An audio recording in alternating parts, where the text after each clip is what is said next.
Letter. Now, remember, these are the lovebirds. Peter Struk, this is the guy, the FBI guy, involved in just about everything. And he was the one that was involved with Comey in writing the exoneration before the investigation. He's the one that interviewed General Flynn. Remember, he and Page writing how loathsome they found President Trump, F Trump, and so on and so forth. So they have a built-in bias, and they're texting each other like morning, noon, and night. I don't even know when these two ever found time to sleep. They're texting so often. So we have new text released this morning of the FBI lovebirds, Struk and Page, showing that President Obama, in fact, did know a lot about this and was closely monitoring the FBI's investigation into Hillary Clinton's email server. Now, don't forget, we're going to get a lot more about this in March when the Inspector General's report comes out, and it ought to be interesting if the Inspector General follows the rule of law here, and we're told in information that one of the real reasons Andrew McCabe got out as early as he did is because of information that will be coming out about him in the Inspector General's report. Anyway, one of the texts between the lovebirds begs the question, did Obama have any direct input into the Clinton exoneration letter that was edited by Struk before James Comey used it to announce that Hillary Clinton was in the clear? Remember, the exoneration letter began in early May. They hadn't interviewed and didn't interview Hillary Clinton until the July 4th weekend.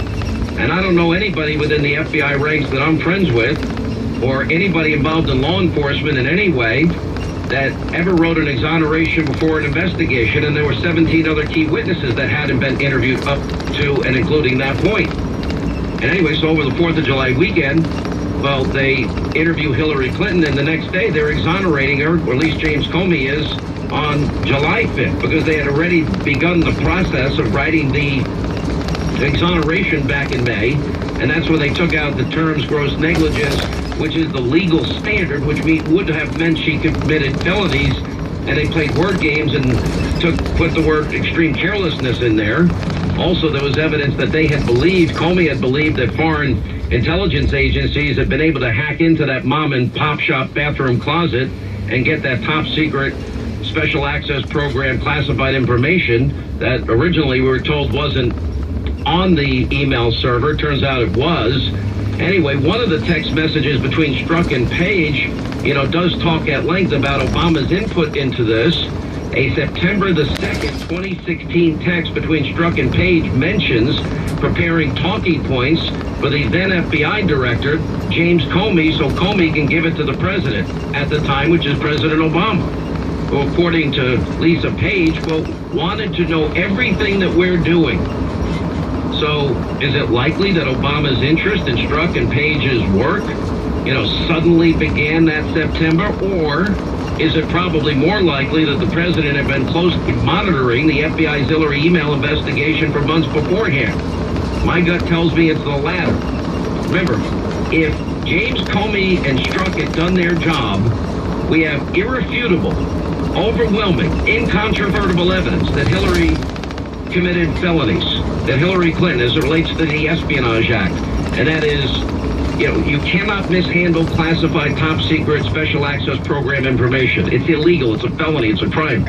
18 USC 793. You cannot just destroy such information, which in fact they did. That's where acid washing and bleach bit comes in, and destroying with hammers Blackberries and iPhones. And then, of course, that raises questions about obstruction of justice on top of everything else. So is it likely that Obama had known and wanted to know a lot more about this beforehand? The answer is definitely yes.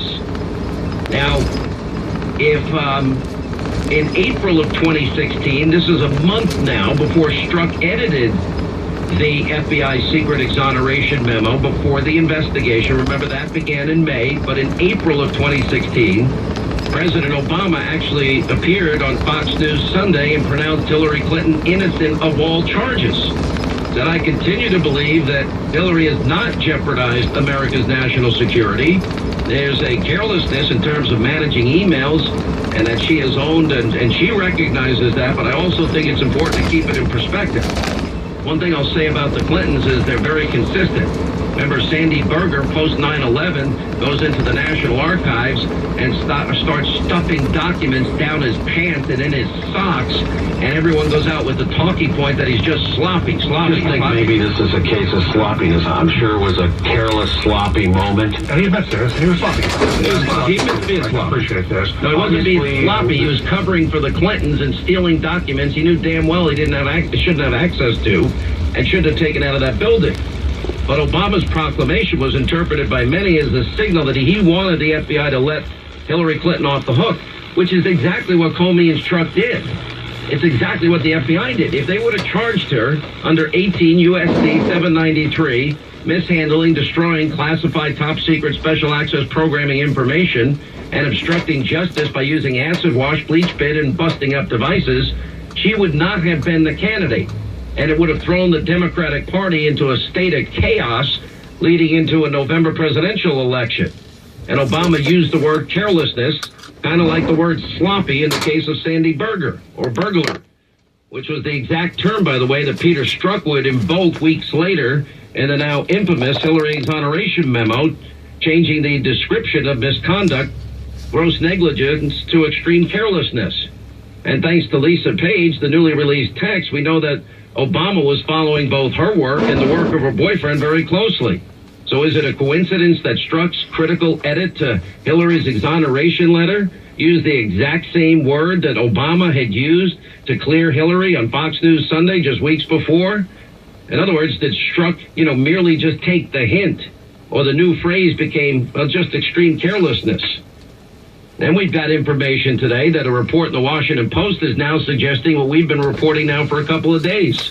And that is that longtime Hillary operative, Cody Scherer, was a corroborating source for the explosive golden showers allegation. The hookers urinating in the bed in the Ritz in Moscow, which the Russian prostitutes apparently urinating on a bed at Donald Trump's hotel room. Weekly Standard points out multiple media outlets are confirming the existence of a second anti-Trump dossier authored by Cody Scherer, longtime associate of the notorious Sid Vicious Blumenthal, who has a very checkered history at the center of Clinton's scandals going back decades. And his work was reportedly passed on to the British intelligence agent Christopher Steele. So not only do we have all this information, I'll go to the Senate memo that came out yesterday that was redacted just before we went on TV last night that I'm going to get into in detail in a minute. Mr. Steele gathered much of his information from Russian government sources inside of Russia. In other words, the dossier information came from Russian government sources inside of Russia. And it was bought and paid for by Hillary Clinton, and her being in control of the DNC funneled through a law firm to pay Fusion GPS to pay Christopher Steele. None of it was verified. None of it. Even Fusion GPS said, we didn't verify it. And that's where the information came from the get-go. And then you've got that same information then being used. We now had discovered last night, since it became unredacted, this dossier became the bulk of the effort to get the FISA warrant against Donald Trump in an election year, an opposition party candidate.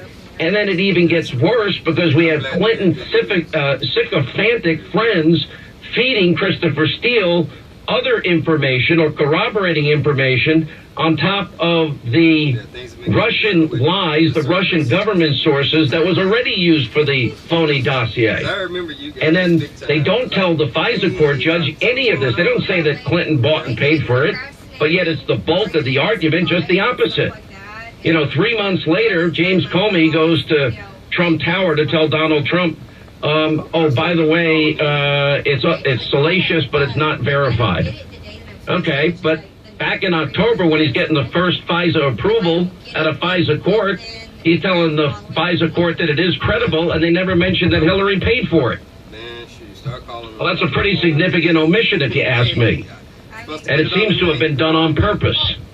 See why this is the biggest scandal that the media has ever missed? We do have collusion.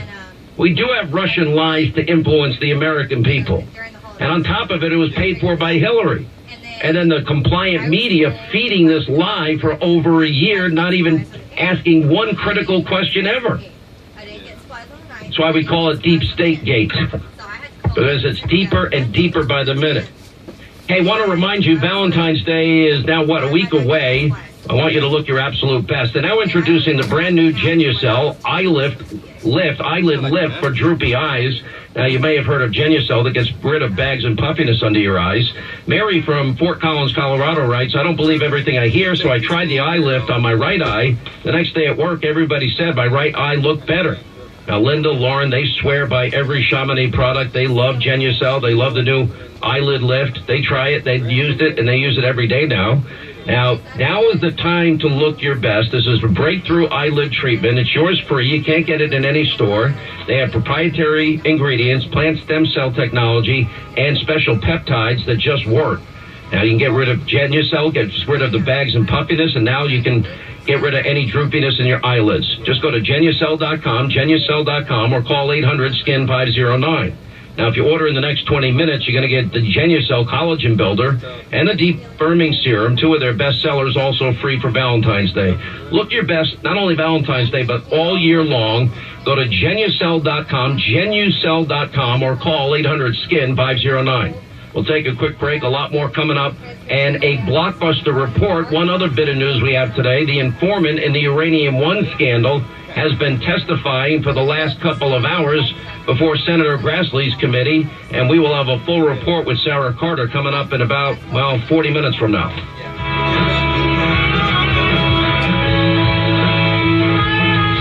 Looking for fake news? You won't find it here. You're with Sean Hannity. On the air now. Houston's official severe weather station. News Radio 740 KTRH. If you're a timeshare owner, you know what? Getting out of your timeshare is probably at the top of your to-do list. And since maintenance bills are now taking a bite out of your savings, well, now is the right time to make the call and simplify your life and improve your financial situation. Now, with that, I know how hard it can be to find a company that you can trust. That means I want to tell you about my friends at Lone Star Transfer.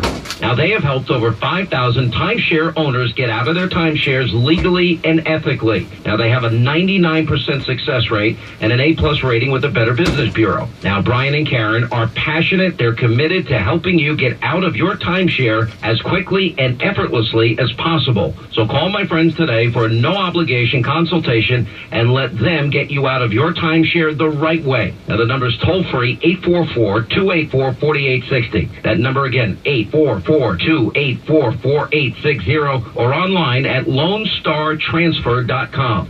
I'm Jay Farner from Quicken Loans. The rate today on a 30-year fixed-rate mortgage is 4.125%. APR is 4.36%. But choosing the right mortgage lender involves so much more than just a rate. Only Quicken Loans has earned 12 J.D. Power Awards. No other lender comes close to that level of client satisfaction. And we invented Rocket Mortgage. It gives our clients a simpler, hassle-free way to get a mortgage completely online in minutes.